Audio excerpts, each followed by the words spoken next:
Antara sebab mengapa ramai yang masih tak nak simpan emas sebab mereka risaukan tentang susut nilai emas atau spread. Jika anda adalah golongan tersebut, boleh tonton dan save video ni untuk rujukan masa akan datang. Spread adalah selisih harga beli dan jual emas pada masa yang sama. Mengapa spread ni wujud? Dalam mana-mana urusan jual beli barangan, pasti terdapat selisih harga beli dan jual produk tersebut. Untuk emas jenama Publico ni, spread adalah 6 ke 9% bergantung kepada saiz emas yang dijual. Spread hanya dikenakan apabila anda menjual emas sahaja. Jadi spread tak dikira pun setiap bulan ataupun setiap tahun. Dan spread ni tak dikira selagi emas ni masih dalam simpanan tuan-puan.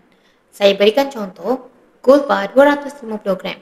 Pada Ogos 2023, harga gold bar 250 gram adalah RM75,594. Dan hari ini jika saya ingin jual gold bar 250 gram kepada Publico, selepas ditolak spread 6%, saya akan dapat jumlah bersih RM114,043. Keuntungan bersih saya adalah sebanyak RM38,449 atau 50.86% untuk tempoh masa 2 tahun simpanan atau 25.4% setahun secara purata.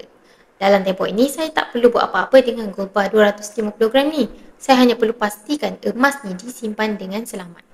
Saya tak perlu pun monitor harga emas setiap hari, tak perlu pun bayar kos pengurusan atau pengendalian dan simpanan saya langsung tak bocor. Bagi yang beragam Islam dengan zakat emas yang perlu dibayar 2.5%, anda masih lebih untung berbanding portfolio simpanan di tempat lain. Dengan ilmu dan pemahaman yang betul, emas ni susah untuk bagi kerugian kepada tuan-puan.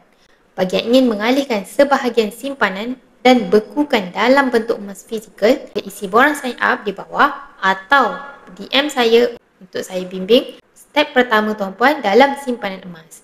Untuk lebih banyak lagi info mengenai emas, boleh follow jana rapat-rapat. Semoga bermanfaat.